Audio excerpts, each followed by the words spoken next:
Stockholm, December 6th, 1626. The cries of a newborn pierced the frigid winter air of the royal palace, but this was no ordinary birth. The child emerging into the world would one day shock Europe with choices so radical, so unprecedented, that they would challenge the very foundations of monarchy itself. The infant was Christina, daughter of the legendary warrior king Gustav Adolphus, and from her first breath, she was destined to defy every expectation placed upon her. What happened to this child in the years that followed would transform her into one of history's most controversial figures, a queen who would abandon her throne at the height of her power, a woman who would disguise herself as a man and flee her own kingdom, a ruler whose very identity would become the subject of whispered speculation across European courts. Today we uncover the extraordinary story of Christina of Sweden, a monarch whose rejection of traditional femininity and shocking personal choices earned her a reputation that scandalized an entire continent. But to understand the woman who would become known as the Hermaphrodite Queen, we must first examine the childhood that forged her into something unprecedented in royal history. The death that would shape everything came when Christina was barely 6 years old, and its aftermath would create conditions so bizarre that they bordered on the supernatural. King Gustav Adolphus had marched to war in 1630, leading the most powerful army Sweden had ever assembled. Before departing, he had made his intentions crystal clear to the nobility. If he did not return, his daughter Christina must inherit the throne. These words would prove prophetic when, 2 years later, news arrived that would plunge Sweden into mourning. The king had fallen at the Battle of Lutzen, struck down while leading a cavalry charge against enemy forces. The impact on his widow, Maria Eleonora, was immediate and devastating. Grief consumed her with an intensity that bordered on madness. She transformed the royal palace into a shrine of sorrow, draping every room in black fabric and permitting only the flickering light of candles to illuminate the darkness. In her bedroom, she installed a gold casket containing her husband's preserved heart, creating a macabre monument to her loss that she would visit daily. For young Christina, these years became a nightmare of isolation and psychological torment. Her mother, lost in her obsessive mourning, provided the child with only the companionship of court dwarfs. The princess spent her formative years in this twisted environment, surrounded by shadows and the constant reminder of death. The palace had become a tomb for the living, and Christina was its youngest prisoner. The situation grew so alarming that by 1634, Sweden's most powerful nobleman felt compelled to intervene. Axel Oxenstierna had served as the late king's closest advisor and recognized that the kingdom's future ruler was being damaged beyond repair by her mother's descent into madness. In a decisive move that would reshape Christina's destiny, he arranged for the young princess to be removed from her mother's care and placed with her Aunt Catherine. Maria Eleonora was banished to a distant country estate, effectively erased from court life and her daughter's upbringing. For the first time in years, Christina could breathe freely, away from the suffocating atmosphere of perpetual mourning that had defined her early childhood. But the damage had been done. The experience had planted seeds of rebellion against feminine weakness and emotional vulnerability that would grow stronger with each passing year. Under Oxenstierna's guidance, Christina's education began in earnest, but it took an unexpected direction. Rather than receiving the typical training of a princess focused on domestic skills and feminine graces, Christina was introduced to a world dominated by men. She studied military strategy, learned to handle weapons, and spent hours listening to generals discuss battlefield tactics. The young princess absorbed these lessons with an enthusiasm that surprised even her tutors. By 1638, Christina's transformation had become unmistakable. She demanded that her hair be cut short in the style of a boy, rejected the elaborate gowns expected of a princess in favor of masculine clothing, and spent her days learning to ride horses and fire guns with remarkable skill. Her appetite had even changed, as she refused delicate royal cuisine in favor of the rough rations consumed by common soldiers. Those who observed her during this period noted that Christina moved and spoke like a young warrior rather than a future queen. She had developed a swagger in her walk, a directness in her speech, and a physical strength that impressed even seasoned military men. The princess seemed to be deliberately rejecting every aspect of traditional femininity, as if trying to become the son her father had never had. The psychological roots of this transformation ran deep. Christina had witnessed firsthand how her mother's emotional nature had led to madness and weakness. She had seen femininity associated with hysteria, helplessness, and loss of control. In contrast, the masculine world she now inhabited represented strength, rationality, and power. The choice seemed obvious to her young mind. Her devotion to her father's memory became almost religious in its intensity. She studied every detail of his military campaigns, memorized his speeches, and seemed determined to embody his warrior spirit. Conversely, her feelings toward her mother remained cold and distant. Even when Maria Eleonora was occasionally permitted to visit the palace, Christina showed little interest in rebuilding their relationship. As Christina approached adolescence, her masculine traits only intensified. She spent hours each day engaged in physical exercise, building a strength and endurance that would have been impressive in a young man. Her intellectual pursuits also reflected this orientation, as she devoured books on military history, philosophy, and statecraft, while showing little interest in traditionally feminine subjects like music or poetry. The court began to whisper about the princess's unusual development. Some praised her intelligence and strength, seeing in her a worthy successor to her legendary father. Others expressed concern about her complete rejection of feminine behavior and questioned whether such a ruler could ever secure the alliances through marriage that were essential to European diplomacy. By the time Christina turned 16, her mother made one final attempt to reshape her daughter's development. During a rare visit to the palace, Maria Eleonora was shocked by what she encountered. The young woman before her bore little resemblance to a traditional princess. Christina's short hair, masculine clothing, and confident demeanor prompted her mother to make a prediction that would prove remarkably prescient. No man would want to marry a princess who looked and behaved like a man, she warned. Efforts were made to encourage more feminine behavior in Christina, but they met with complete failure. The princess had no interest in changing her appearance or manner to please potential suitors. She had found her identity in the masculine world of politics and warfare, and nothing could persuade her to abandon it. The die was cast for a reign that would challenge every convention of queenship. As Christina approached her 18th birthday and the assumption of full royal power, Sweden watched with fascination and apprehension. The kingdom was about to be ruled by a monarch unlike any in European history, a woman who dressed like a man, thought like a warrior, and seemed determined to rule entirely on her own terms. The coronation preparations began, but already there were signs that Christina's reign would be anything but conventional. She had made it clear that she intended to govern personally rather than through male advisors, a radical departure from the expected role of a queen. Her correspondence from this period reveals a young woman supremely confident in her abilities and utterly dismissive of those who questioned her unconventional approach.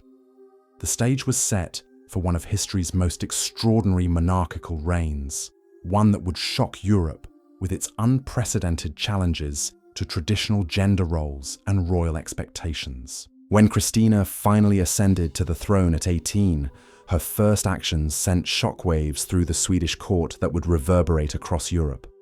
The young queen's initial decree was as swift as it was telling. Her mother, Maria Eleonora, was immediately banished back to her country estate, effectively erasing the last vestiges of feminine influence from Christina's inner circle. This wasn't merely political maneuvering, it was a declaration of war against everything her mother represented.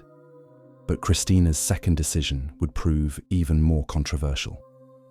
Against the advice of her most trusted counselors, she began pursuing peace negotiations to end Sweden's involvement in the devastating 30 Years' War. The very generals who had trained her in military strategy watched in horror as their warrior princess chose diplomacy over conquest. To them, it felt like a betrayal of everything her father had fought and died for. The criticism was immediate and brutal. Veteran nobles who had served under Gustav Adolphus accused Christina of surrendering Sweden's hard-won advantages. They whispered that she was giving away territories her father's blood had purchased. Even Axel Oxenstierna, the man who had rescued her from her mother's madness, began to question whether he had created a monster. The aging statesman watched his life's work crumble as Christina pursued policies that seemed to contradict every lesson he had taught her. Yet Christina remained unmoved by the mounting opposition. Her correspondence from this period reveals a young woman absolutely convinced of her own judgment and increasingly contemptuous of those who dared question her decisions. She had tasted absolute power and found it intoxicating. The queen, who had once listened respectfully to her tutors, now dismissed their concerns with an arrogance that bordered on the tyrannical. The summer of 1648 brought an incident that would crystallize Christina's reputation for fearlessness, while simultaneously revealing the growing dangers of her position. The queen was kneeling in prayer within the royal chapel when a madman burst through the doors, wielding 2 gleaming knives and screaming threats against her life.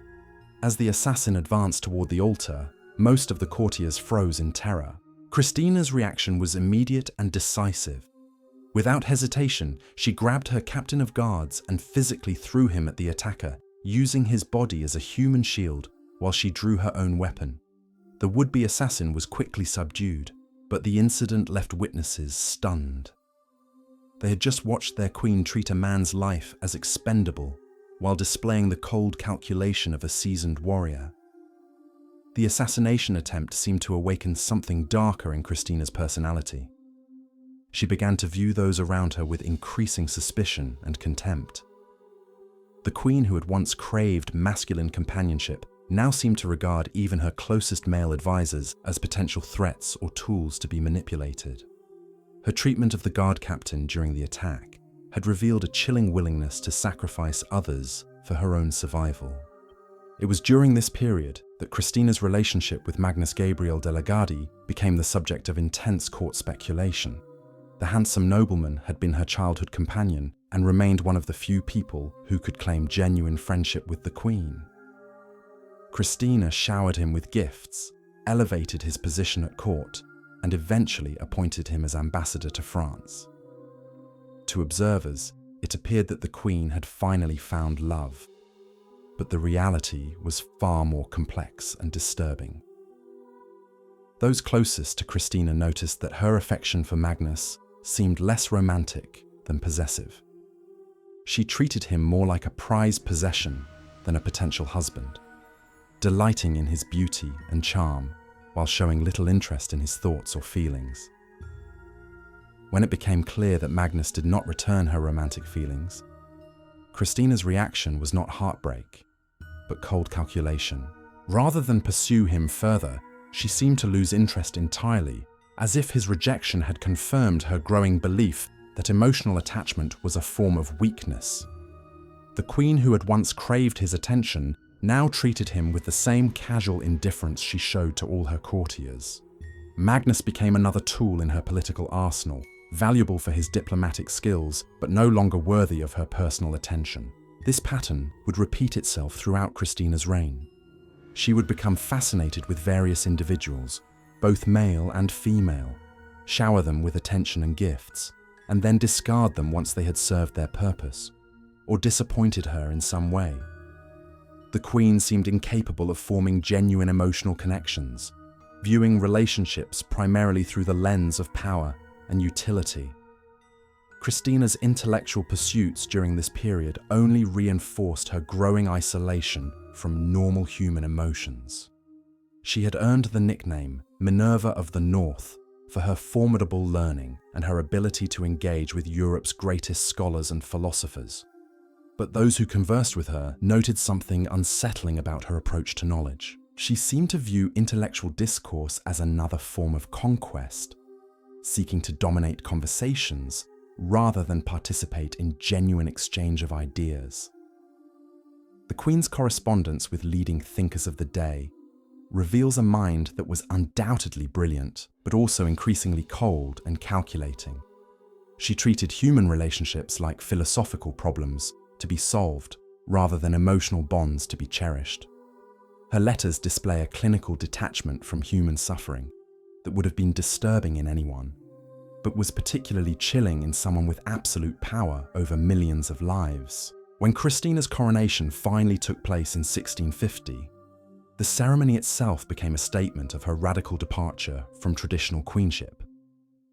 Rather than emphasizing her femininity or her role as a potential mother to future heirs, the coronation focused on Christina as a warrior ruler in her father's tradition. The symbolism was unmistakable. Sweden was not crowning a queen in the conventional sense, but rather a female king who would rule with masculine authority. The early years of Christina's formal reign brought unprecedented prosperity to Sweden. The economy flourished, new industries emerged, towns expanded, and international trade brought wealth flowing into the kingdom's coffers. On the surface, it appeared that the unconventional queen was proving her critics wrong through sheer competence and political skill. But beneath this veneer of success, Christina was implementing changes that would ultimately prove catastrophic. She had effectively neutered the traditional Privy Council that had advised Swedish monarchs for generations, concentrating unprecedented power in her own hands. The Queen, who had once been guided by wise counsellors, now trusted no one's judgment but her own. More troubling still was Christina's systematic elevation of her favourites at the expense of Sweden's traditional nobility. She distributed titles, lands, and wealth with a generosity that seemed almost compulsive, but her gifts came with a price. Recipients found themselves bound to the Queen through ties of obligation and debt that made independent thought dangerous. Christina was creating a court of sycophants and dependents rather than advisors who could provide honest counsel. The Queen's manipulation of Sweden's political system reached its peak with her campaign to secure the succession for her chosen heir, Charles Gustavus. Rather than simply announcing her decision, Christina orchestrated an elaborate political theatre designed to make it appear that the nobles were begging her to name Charles as her successor. She deliberately created economic pressures and political tensions that made her preferred solution seem like the only reasonable option. The scheme worked perfectly, but it revealed the calculating nature of Christina's mind. She had successfully manipulated an entire kingdom into accepting her will, while maintaining the fiction that she was responding to popular demand. It was political theatre of the highest order, but it also demonstrated a disturbing willingness to treat her subjects as pawns in her personal games of power. By 1651, however, cracks were beginning to appear in Christina's facade of invincibility. The Queen began suffering from what court physicians described as severe nervous conditions, marked by episodes of trembling, insomnia, and violent mood swings. Her behaviour became increasingly erratic, and she seemed to find it difficult to concentrate on the routine business of governance.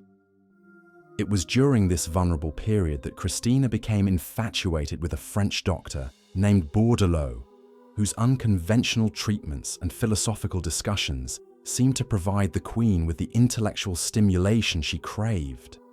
But their relationship quickly became a source of scandal and political crisis. Courtiers accused Bourdelot of being a charlatan who was exploiting the Queen's condition for his own advancement. Controversy surrounding Bourdelot revealed how completely Christina had isolated herself from traditional sources of advice and support. The Queen, who had once been guided by experienced statesmen, now found herself dependent on a foreign opportunist whose loyalty was questionable at best.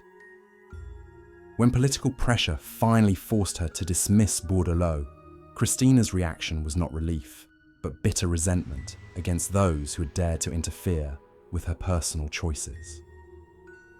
This pattern of destructive relationships and poor judgment was becoming increasingly apparent to those who observed Christina closely.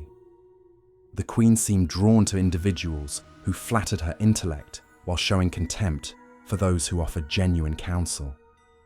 Her court was filling with adventurers and sycophants, while experienced administrators found themselves marginalized or dismissed entirely. The economic consequences of Christina's reckless generosity were becoming impossible to ignore.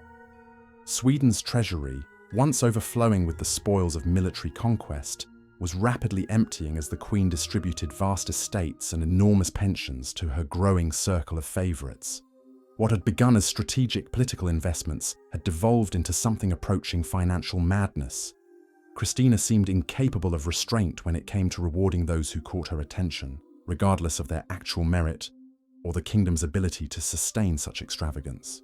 Contemporary accounts describe a court where foreign adventurers and smooth-talking intellectuals competed for the queen's favour through increasingly elaborate displays of flattery and pseudo-philosophical discourse. These men understood instinctively that Christina's hunger for intellectual validation made her vulnerable to manipulation. They crafted elaborate theories about her unique genius and destiny, feeding her ego while systematically draining Sweden's resources for their own benefit. The kingdom's traditional nobility watched this spectacle with growing alarm and disgust. Families that had served the crown for generations found themselves displaced by newcomers whose only qualification was their ability to amuse or intrigue the queen. The meritocratic ideals that had made Sweden a European power were being replaced by a system based entirely on Christina's personal whims and intellectual vanities. By 1652, the first whispers of abdication began circulating through European courts. Christina herself had started dropping hints that the burdens of rulership were becoming unbearable, that she yearned for the freedom to pursue her intellectual interests without the constraints of royal duty. These statements were initially dismissed as the temporary complaints of a young monarch facing the inevitable stresses of leadership. But those closest to the queen recognized something more profound in her growing dissatisfaction. The truth was that Christina had never truly wanted to be queen in the conventional sense. She had craved the power and authority that came with the crown, but she had no interest in the daily responsibilities of governance or the sacrifices that effective leadership demanded. The queen, who had once delighted in political manipulation, was discovering that ruling required far more than clever schemes and intellectual superiority. More disturbing still were the reports filtering back to Stockholm about Christina's private religious studies. Despite Sweden's fierce Protestant identity, the Queen had begun corresponding with Catholic intellectuals across Europe, engaging in theological discussions that would have been considered treasonous if conducted by any other Swedish citizen. Her fascination with Catholic philosophy and ritual was becoming an open secret at court, creating anxiety among the Protestant nobles who had supported her reign. Christina's religious investigations were not merely academic exercises. Those who observed her closely noted a growing spiritual restlessness that seemed to mirror her political dissatisfaction.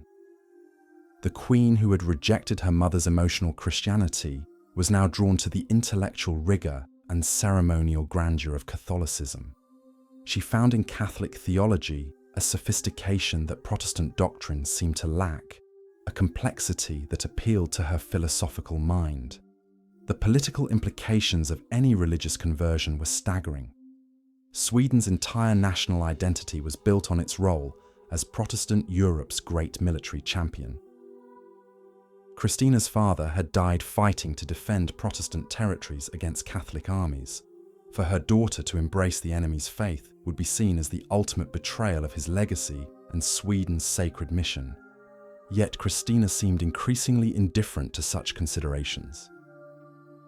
The Queen, who had once been obsessed with her father's memory, was now questioning everything he had stood for. Her private writings from this period reveal a woman in the grip of profound spiritual and intellectual crisis, torn between her inherited identity and her growing conviction that Protestant Sweden represented a form of cultural and religious barbarism. The economic crisis facing the kingdom provided Christina with a convenient excuse to accelerate her plans for departure. Sweden's financial situation had become so dire that bankruptcy seemed inevitable unless drastic measures were taken immediately.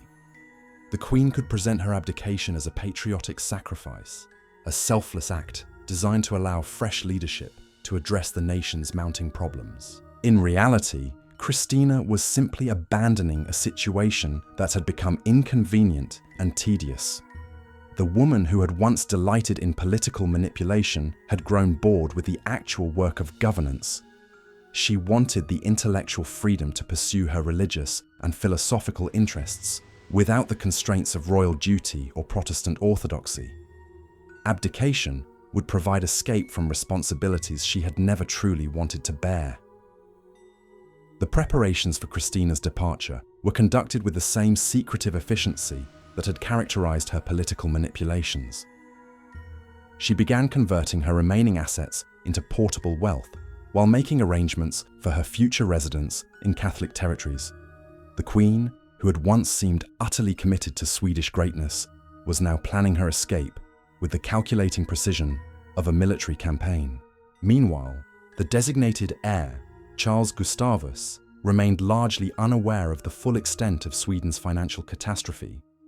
Christina had skillfully concealed the worst aspects of the crisis while presenting him with a kingdom that appeared to be thriving. The smooth transition of power required that Charles accept the crown without fully understanding the poisoned chalice he was receiving. The ceremony that would mark the end of Christina's reign was planned with theatrical precision, designed to maximize the emotional impact while minimizing opportunities for opposition or reconsideration. The Queen understood that once the abdication was formally completed, there would be no turning back. She was burning every bridge that might allow her to return to Sweden and resume the throne she was abandoning. On June 6, 1654, Christina appeared before the Swedish Parliament dressed entirely in white, a colour that symbolised both purity and death. The assembled nobles watched in stunned silence as their queen methodically stripped herself of every symbol of royal authority. She removed the crown from her head, laid down the sceptre that represented her power, and formally transferred all rights and responsibilities to Charles Gustavus. The ceremony was completed with remarkable speed and efficiency. Christina had choreographed every moment to prevent the kind of emotional appeals or political maneuvering that might have complicated her departure. Within hours of the abdication, she was already preparing to leave Stockholm forever, her transformation from queen to exile nearly complete. But the most shocking revelation was yet to come. As Christina made her final preparations to depart Sweden, she had already begun implementing the most radical transformation of her entire life. The clothes packed for her journey included items that would have scandalized European society if their true purpose had been understood. Christina was not simply leaving Sweden as an ex-queen seeking religious freedom. She was preparing to leave as something far more controversial and dangerous. The disguise she had chosen for her escape across the German border represented the ultimate expression of the masculine identity she had cultivated throughout her life. Christina planned to travel not as a woman seeking asylum, but as a young knight, complete with sword, pistol, and the swagger of a professional soldier. The queen who had spent her reign defying feminine expectations was about to take that rebellion to its logical extreme. When Christina finally crossed the Swedish border in the summer of 1654, she had successfully completed one of history's most audacious royal disappearing acts. The woman who entered German territory bore little resemblance to the queen who had ruled Sweden for 6 tumultuous years. Her short hair, masculine clothing, and confident bearing created the perfect illusion of a young nobleman travelling on urgent business. The psychological liberation Christina experienced during this journey was intoxicating. For the first time in her adult life, she was free from the expectations and constraints that had defined her existence. No longer bound by the requirements of queenship or the demands of Swedish Protestant orthodoxy, she could finally explore the full implications of the identity she'd been constructing since childhood. The trail of destruction she had left behind in Sweden would soon become apparent to Charles Gustavus and his advisors. But by then, Christina would be far beyond their reach, preparing for the next phase of a life that would continue to shock and scandalize European society for decades to come. The destination Christina had chosen for her spiritual transformation was the city of Brussels, where she would undergo the formal ceremony that would complete her break with everything Sweden represented. But first, she needed to navigate the treacherous political landscape of Catholic Europe, where her arrival had already generated intense speculation and concern among the continent's most powerful rulers. Word of the Swedish Queen's abdication had spread across Europe with remarkable speed, carried by the extensive network of spies and diplomats who monitored every development in the ongoing religious wars. Christina's reputation as an intellectual prodigy had preceded her, but so had disturbing rumors about her unconventional behavior and mysterious reasons for abandoning her throne.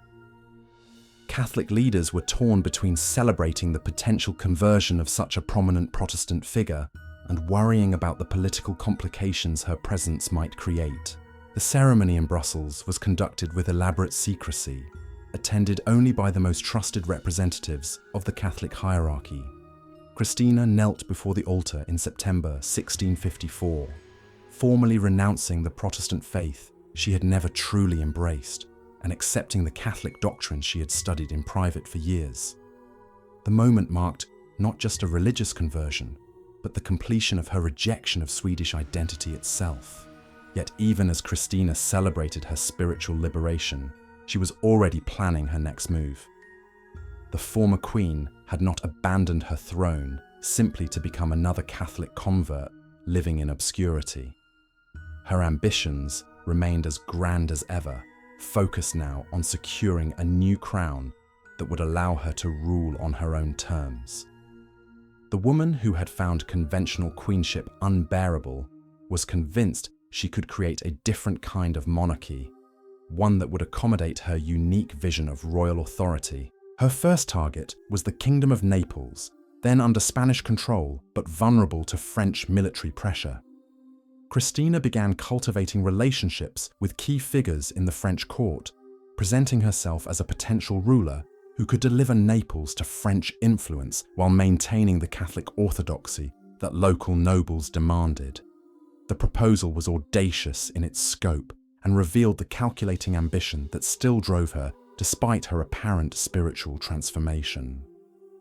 Cardinal Mazarin, the power behind the French throne, found himself intrigued by Christina's combination of royal legitimacy and intellectual sophistication. Here was a former monarch who understood both the theoretical and practical aspects of rulership, someone who could potentially govern Naples with the kind of enlightened authority that French political philosophy championed.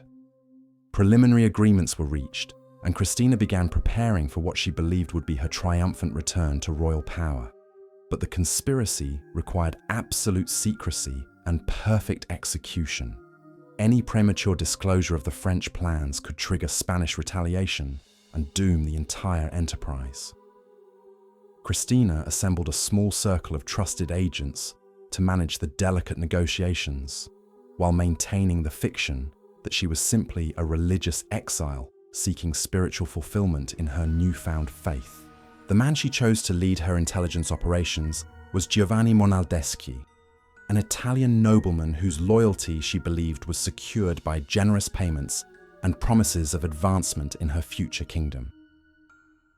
Monaldeski possessed the linguistic skills and diplomatic connections necessary to navigate the complex web of European politics, and Christina trusted him with secrets that could have destroyed her chances of securing the Neapolitan crown. That trust would prove catastrophic. In 1657, as the French military campaign in southern Italy reached its crucial phase, Monaldeski made contact with Spanish agents and began selling information about Christina's plans. The betrayal was systematic and devastating, revealing not just the immediate conspiracy, but also the broader network of relationships Christina had built to support her political ambitions. When news of Monaldeski's treachery reached Christina, Her reaction was swift and merciless.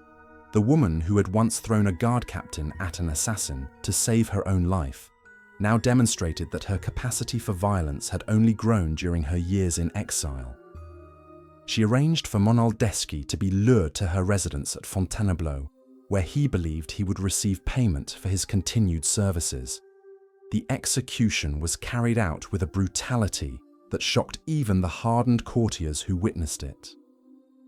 Christina personally supervised as her guards seized Monaldeski, and when he attempted to explain his actions, she cut him off with a gesture that sealed his fate. The former queen watched impassively as her agents cut the traitor's throat, his blood pooling on the floor of the very room where she had planned her return to power. The murder sent shockwaves through Catholic Europe that reverberated for months afterward. Christina had demonstrated a capacity for cold-blooded violence that seemed to contradict everything her religious conversion was supposed to represent. The woman who claimed to have found spiritual peace through Catholic faith had just committed an act of vengeance that would have impressed the most ruthless medieval tyrant. More damaging still was the political fallout from the killing. European nobles who had been willing to overlook Christina's eccentricities now viewed her as a dangerous liability whose presence could destabilize any kingdom foolish enough to harbor her. The French court, horrified by the brutal execution conducted on their territory, immediately distanced themselves from their former ally and abandoned all plans to install her as ruler of Naples. Pope Alexander VII, who had personally welcomed Christina into the Catholic Church, now faced the embarrassing task of explaining how his newest convert had committed murder within months of her conversion. The papal court struggled to maintain the fiction that Christina's actions were justified, while privately questioning whether her conversion had been genuine or merely a political calculation. Christina's own explanation for the killing revealed the twisted logic that governed her thinking. She claimed that Monaldeski's betrayal constituted treason against her legitimate authority as a queen, even though she had formally abdicated her throne years earlier. In her mind, royal blood carried permanent obligations and privileges that transcended formal political arrangements. Anyone who betrayed her trust was guilty of lèse-majesté and deserved death regardless of the legal technicalities involved. The isolation that followed the Monaldeski affair might have broken a lesser person, but Christina seemed energized by the controversy she had created. The former queen, who had always thrived on conflict and drama, now found herself at the center of a scandal that made her the most talked-about figure in European high society. Rather than seeking to repair her reputation, she appeared to relish her newfound notoriety. Her behavior during this period became increasingly erratic and attention-seeking. Christina began hosting elaborate parties at her Roman residence, gatherings that combined intellectual discourse with theatrical performances and barely concealed political intrigue. These events attracted an eclectic mix of artists, philosophers, spies, and adventurers who were drawn by curiosity about the infamous ex-queen and her unconventional lifestyle. The parties themselves became legendary for their excess and unpredictability. Christina would appear dressed sometimes as a man, sometimes as a woman, often in costumes that deliberately blurred gender distinctions in ways that scandalized even sophisticated Roman society. Her conversations ranged from profound philosophical discussions to crude jokes that would have embarrassed sailors, delivered with the same imperious confidence she had once brought to state negotiations. But beneath the theatrical displays and intellectual posturing, Christina was struggling with a profound identity crisis that her religious conversion had failed to resolve. The woman who had rejected feminine weakness had discovered that masculine authority offered no lasting satisfaction either. She existed in a liminal space between traditional gender categories, belonging fully to neither while being accepted by both only provisionally. Her correspondence from this period reveals someone desperately seeking validation for choices that had left her fundamentally alone. The queen, who had once commanded absolute obedience from millions of subjects, now depended on the tolerance of hosts who could withdraw their hospitality at any moment. Her royal blood still commanded respect, but it no longer provided the security and purpose that had once defined her existence. Christina of Sweden died in Rome on April 19, 1688, at the age of 61, still referring to herself as one of the monuments of Rome. She was buried with a crown and scepter, the symbols of a royalty she had abandoned 4 decades earlier, but never truly relinquished in her own mind. The woman who had shocked Europe by choosing exile over conventional queenship had spent her final years as living proof that some individuals are simply too complex, too revolutionary, for the rigid categories that society demands. Her story reminds us that the price of absolute authenticity can be absolute isolation, and that sometimes the most powerful act of rebellion is simply refusing to be what the world expects you to become.